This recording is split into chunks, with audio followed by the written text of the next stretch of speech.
right, Nasdaq recap from May 13th. Very interesting day. And so you can see here, I'm just starting here on Central Standard Time, about 8:45 on Friday morning. I'm trying to just take a look 15 minutes in just to kind of get a picture of what the day might look like. And so my lines here, as we look at our straight lines, our trend lines, 820 EMA clouds, the VWAP and PSAR, we'll talk about all of those things here. One thing is PSAR has turned to calls.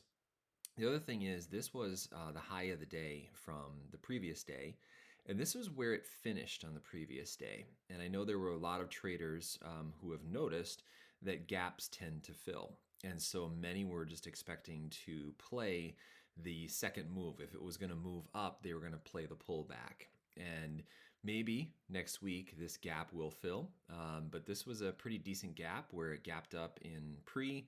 And a lot of times when you play calls at this point, it can be dangerous because the rug can get pulled. But right here, 15 minutes in, you can actually see the 8 EMA has crossed over the 20. I don't put a whole lot of weight into that because we're still early here. So I'll click play, we'll start simulating here, and these candles will be coming fast. These are 5-minute candles. And so right there, you can see two pretty strong candles to start our day. And so it's hard to put much weight on that because we're not even a half an hour into the market. And so I just don't enter any positions until a half an hour in, until I can actually see some support and resistance lines. I've seen the rug get pulled too many times.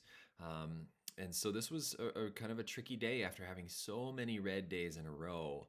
It just started melting up. It was just a melt up kind of day. And so here's the way I look at this one. Because at this point, the risk reward says, I don't know that I'm going to play calls at this point. This has gone up so much that I'm hesitant to play calls. And I think you'd be right on the risk reward scenario. So what I'm doing is I am trying to look to see how does this handle any dips? Are buyers coming in on the dips? The other thing I'm looking at is the RSI of the Nasdaq stocks. I'm going to put that picture down here because there was almost 4 hours where AMD had an RSI of 70. Many of the Nasdaq stocks were at 60 and above, and that does give me confidence to play calls. But I do want to see some kind of a pullback before I even think about entering at this point. Patience. It's 9:15 now, and you can see it pulled back to the 8 and it popped back up. Pretty tough to enter into any calls at this point because it's just melting up. If you do, you want to enter small and make sure your stop is under the lowest area of support. And from here, it was kind of a low volume day, and it didn't really have any big candles after these two candles right here. But this one right here is pretty telling. You can see we have, maybe I can just get a little line of support right there. Let's make that one white so we don't confuse them with the other ones. But it's pulling back pretty close to the 20. And so now I'm wondering, if it pulls back here and it moves back up, I'm going to enter into a call position because it looks like the dip buyers are coming in. And I've seen quite a few melt up Fridays where it just seems like it's unsinkable. And so I'm watching here. And my stop buy would be right above this one right here. But really the way I played this one on Friday is any chance I could take a 10% gain, I was taking it. And so we're sitting right here, and you can see this is support underneath this wick right there. And my stop is actually underneath this support right here. Pulled back to the 20, and you can see dip buyers came in. They just were not letting it get below the 20. You can see the cloud stayed green all morning. Risk reward is not very good at this point, but it just kept on going. You can see PSAR switched back over to a call side. And so it was kind of frustrating because you could never see it pulling back for almost 4 hours here. It just kind of kept on moving up, just slowly trickling up. So I usually like to have a line of a trend line throughout the morning, but I'm just purposely not putting that on here right now so you can just see how the 20 is used. we ended up being up 4% at one point in time. That's a pretty strong candle. And so now I'm starting to wonder, is this possibly a high of the day? Could this be a resistance point? We're sitting now at almost 303. And is that a resistance point?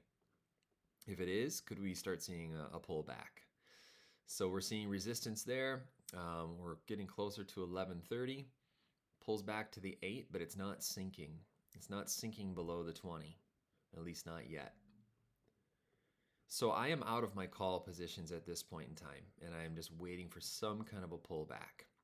And so when this starts looking like this, okay, now this is interesting. I'm wondering, are we getting closer to a double top? And so when I see something like that, where you can see it got to both of these points right here on a double top, I actually bought puts that had a May 27th expiry. So 2 weeks out, because I don't know if it's going to come back down today, but on a double top, I do want to give myself some time on some puts. In case this pulls back on my 0 DTE, there we go.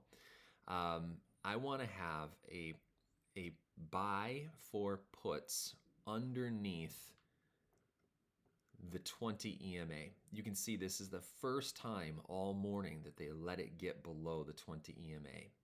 And so you can also see, though, this is a low wick. Dip buyers did come in right away. But when it closes underneath the 20 EMA, I am now in on a put position. And so you can see it's at 301.46. So my puts are $2.99. I usually go 2 under or 2 over on calls. And so this right here ended up being over 100% move on this pullback. And before we actually try to get some kind of an understanding of how far this might pull back, we want to get an idea of where these Fibonacci levels are. Okay, so you can see that actually bounced right on that fib level of the 23.6. And so I am looking to sell here, and I'm looking to sell here down at VWAP. And so half my position, another fourth of my position, and then my final fourth of my position, I'm trying to let that ride. So we're looking at this one here, and it's under the 20 EMA, and we're looking to see, will it actually hold under the 20 EMA? The PSAR did switch to a put position, and so that is what we want to see, okay? Since it got below that 20 EMA, I'm not getting out of my position right away. I wish that this would flush a little bit faster. You can tell there were all kinds of dip buyers, but the high of the day seems to be in. And so you can even see, if we get another trend line drawn here, we have a little bit of a descending trend line, a descending even triangle right here. So this does favor puts at this point. We do need to get below this fib level here. Okay, so I'm going to exaggerate these candles so we can even zoom in and just see these a lot closer here.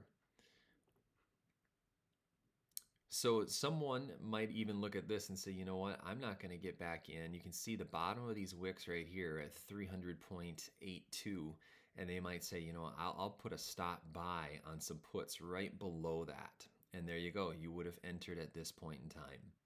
I know that these actually went to 100% as well. But you can see the low wicks. I was watching the Nasdaq stocks at this point in time, and that was actually Netflix. There was a lot of Netflix buyers that were getting the dips here, okay? But now take a look at this. It came down and it tapped that fib level at 38.2. That was where my first sell was at, where I sold half of my position at that point. This trend line is still intact, and so we'll just extend that to see if we can get some sort of a feeling of how this is honoring our trend.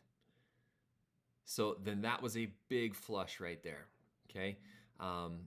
Those who entered here and sold here, that was about a 90% gain, and that was a huge flush. You might look at this and think, oh boy, this is gonna sink. I've seen this before. But these next candles really tell the story. It's just fascinating what happened here. So that was a big, long candle. However, watch some of these. We've got a red candle, sellers, buyers, sellers. And after you watch some of these candles coming through, buyers, sellers, this is where I started to wonder, you look at this right here, we've got some support, and then we've got buyers, sellers, buyers, sellers. This is when I start to wonder, like these aren't even doji candles. These are not spinning tops. This looks like accumulation. And if they are accumulating, then that tells me that it's going to run at some point. We don't know if that's going to be today, but this looks like accumulation to me. Okay, we are under VWAP though. That's this yellow line right here. We are under VWAP. Okay, and now that's the first time where it started fighting back up, but you can see it came very close to that trend line that we have right there. And that made me wonder, okay, could that be a rejection of that trend line? Because we do have the red clouds that favors puts. And so this is a tricky spot. This is decision time here. If it's going to reject there, is it going to trickle down? Or is it going to have some kind of a new trend line that's forming? PSAR dot actually just changed to buys right now. So that might be our first confirmation that this was accumulation. So if we can just get another trend line, so you can see we've got a wedge forming right there. But I'm actually going to extend that trend line just as a thought of, will that be the direction that it's going to be heading on? If it would actually get above this 20, I would have a stop buy right above this wick on calls.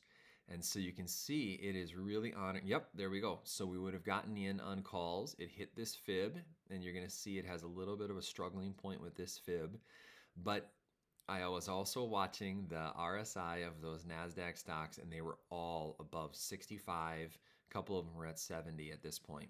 So if you zoom out a little bit, you can see this was definitely a dip buying day. Algos were in buying mode.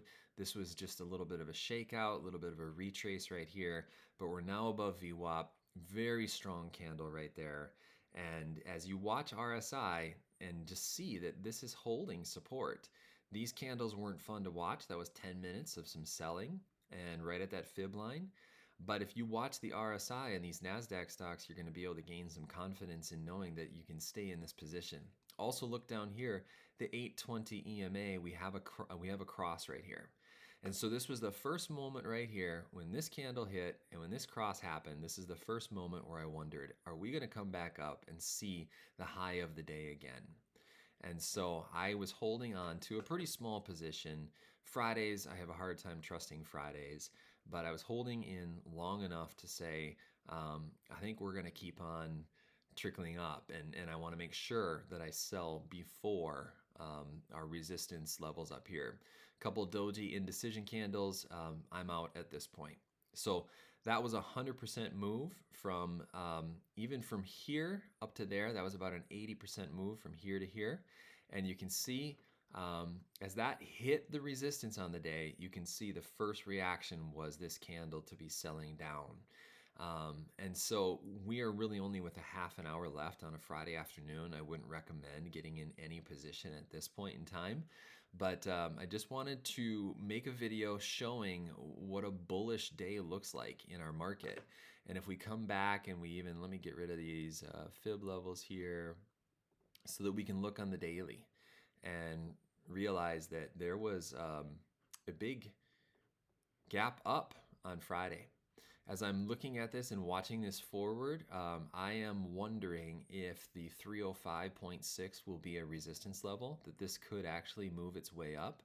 But that is also important to look at our descending channel that we're in right now. And so that's probably a better line to look at right there. We're still in a descending channel. This is not some sort of a melt up kind of bull run. This could just be something that's happening during a bearish cycle. So hopefully that makes sense.